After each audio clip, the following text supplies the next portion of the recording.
आज जिस विषय पर हम चर्चा करने जा रहे हैं वो विषय है भारत का असफल प्रजातंत्र।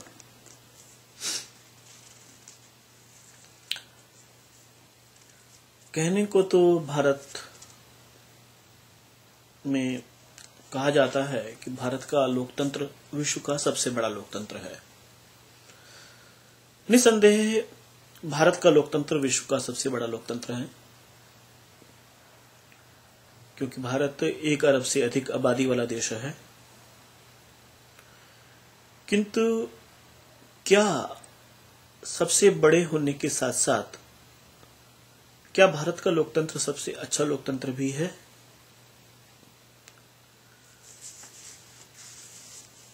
प्रतीत तो यही होता है कि भारत का लोकतंत्र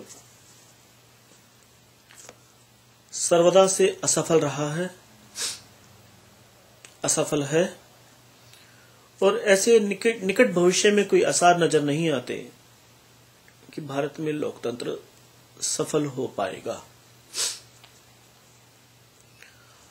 लोकतंत्र की सफलता एक ही बात पर निर्धारित है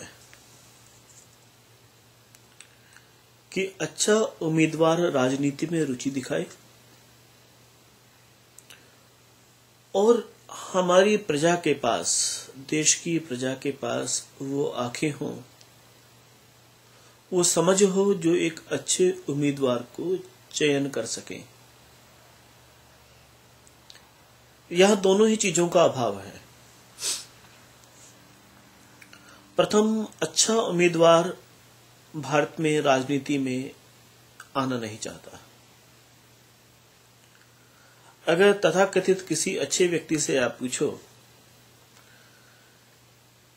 कि आपका राजनीति के विषय में क्या मंतव्य है,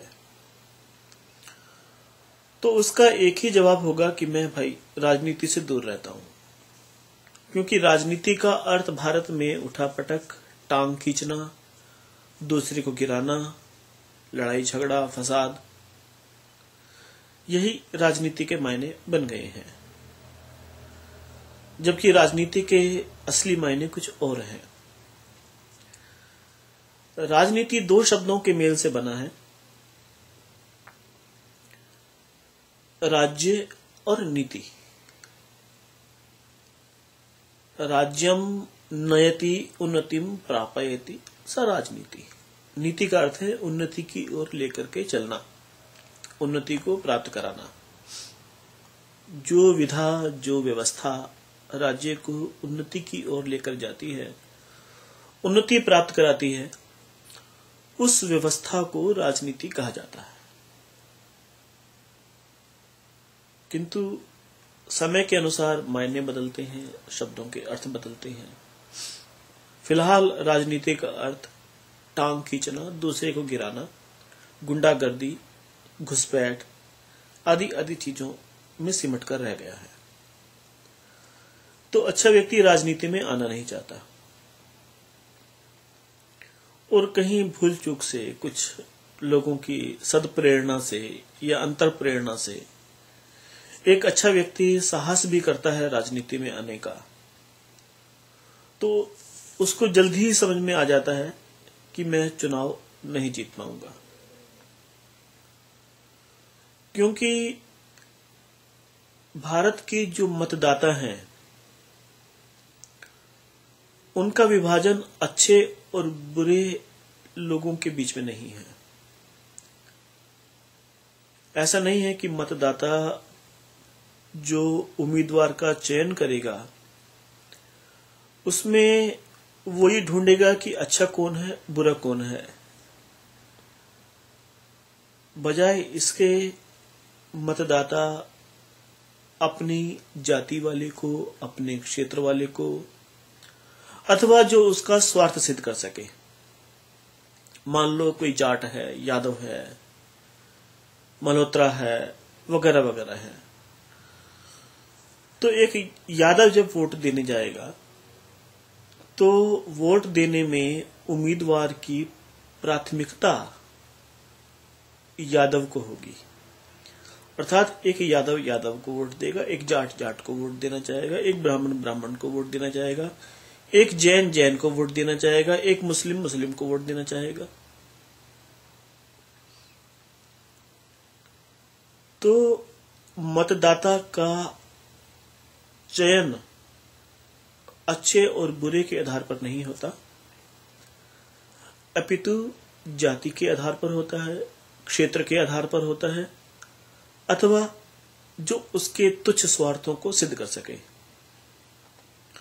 मान लो एक पिता है, उसको लगता है कि ये उम्मीदवार अगर जीतेगा तो मेरे बेटे की नौकरी लगा देगा। वो कितना बड़ा गुंडा हो, उम्मीदवार कितना बड़ा स्मगलर हो, क्रिमिनल हो, इससे उस मतदाता को कोई मतलब नहीं। उसको मतलब है कि अगर ये मेरे बेटे की नौकरी लगा देगा तो निसंदेह यही व्यक्ति मेरे वोट का हकदार है। दूसरी बात, भारत का युवा उदासीन है। भारत के युवा को आने वाली फिल्म, हिट होने वाली फिल्म, कौन सुपरस्टार है, किसने कहाँ एक्टिंग की, कहाँ सीन किए, कौन सी अभिनेत्री कितने कम कपड़े पहनती है, इसके विषय में भारतीय युवा को, खासकर कॉलेज के युवा को विस्तार से पता है। वो विस्तार से जानना चाहता है। अगर फिल्मी दुनिया के बारे में नहीं उसकी रुचि है तो क्रिकेट का उसको जुनून है। किस खिलाड़ी ने कब कितने रन बनाए, कितनी विकेट ली, कौन सा मैच कहाँ हुआ था। और तो और हमारा जो मीडिया तंत्र है वो भी इन्हीं चीजों को प्रस्तुत करने में, परोसने में लगा रहता है। तो भारत का युवा देश की उन्नति, देश की समस्याओं के प्रति उदासीन है, और अच्छे लोग उदासीन हैं ही। अन्य बात, भारत में जो राजनीति है, एक युवक जब वोट देता है तो उसने अपने पूर्व अनुभवों से, अर्थात जब वह कॉलेज में था तभी से वो किसी एक पार्टी विशेष का प्रिय बन चुका होता है। सत्य बात यह है कि भारतीय राजनीति कॉलेज से प्रारंभ होती है। भारतीय उम्मीदवार कॉलेज से अपनी यात्रा प्रारंभ करता है।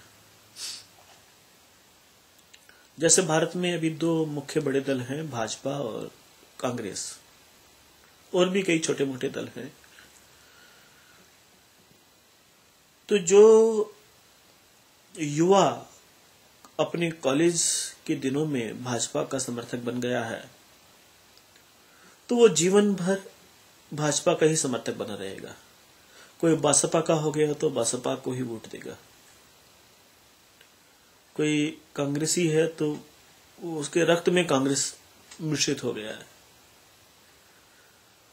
तो जब व्यक्ति, एक मतदाता कांग्रेसी होता है, भाजपाई होता है, बसपाई होता है या कुछ होता है, जब वो कुछ होता है तो वो देश का सच्चा नागरिक नहीं होता है। सच्चा नागरिक वो होता है जो कुछ भी नहीं है, बस एक जागरूक, सचेतन, अपने कानों को, आंखों को खुला रख करके देश की प्रगति के बारे में सोचने वाला। क्योंकि जब भी कोई युवा या कोई मतदाता कुछ होता है, यादव होता है, ब्राह्मण होता है, जैन होता है, ये कुछ भी होता है, तब मत देने में वो कुछ होना अड़े आता है। इसलिए भारत में अच्छे उम्मीदवार आ नहीं पाते, आते हैं तो जीत नहीं पाते, जीत भी जाते हैं तो टिक नहीं पाते।